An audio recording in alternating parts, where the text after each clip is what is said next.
It's just those times when you've been at work and you literally haven't stopped, and then you come back the next night and you find out that someone you'd spent all your time with has died. And it's even worse when you think that perhaps things could have been different if only, you hadn't been doing the job of two people. We're now coming to yet another winter where all elective operations have been cut this year. Patients have been waiting and waiting, and now they've been told they've got to wait even longer. I've had people die waiting for an ambulance where I felt that if we'd have got them to hospital, they would have survived. When I started training to be a nurse, we used to receive a bursary, which didn't really pay us that much, but it basically worked out to us getting around £3 an hour. Now that's been scrapped. People born a few months after me will have over 40 grand of debt to sort out, as well as having, not a particularly sparkly salary. I started nursing at the first hospital opened for the NHS in 1948. Before the health service, there'd been a lot of fear about being ill. Even as a little girl, I recall going to the doctor with my earache and my parents having to pay, and the chink as the Cohens went into his pocket.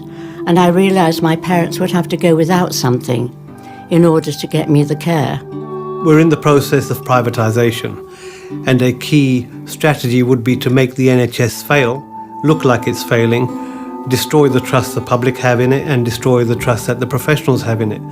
And then we'll be persuaded to call for something radical, and I think that radical will be conversion to an American-style insurance system. It's not a business.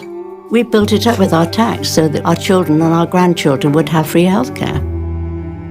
Either you pay your rent, or your council tax, or you buy food.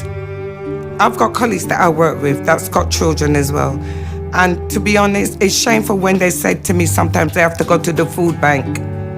So after, 20 odd years in the NHS, I resigned. And that for me was like leaving a family behind to leave the NHS. And all of it, all of the working conditions together, and getting more and more feeling like, is this really worth it? Is this really worth it? Because this is what I love. But it's not anymore. And that's really hard to say. And I don't want to leave. In the hands of hope, have we lost our soul? Oh, but she can't let go,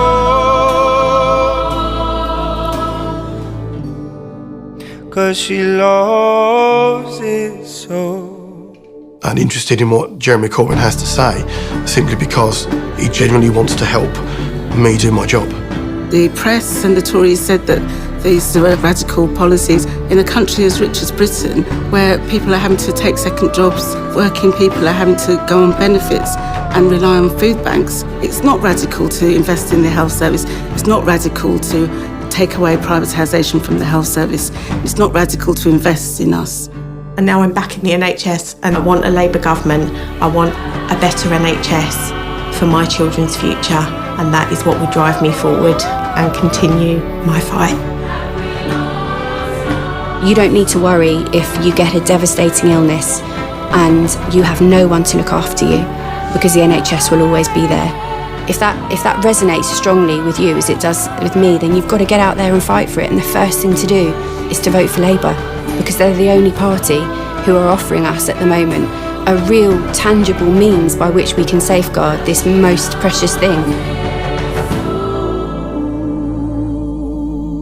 'Cause she loves it so.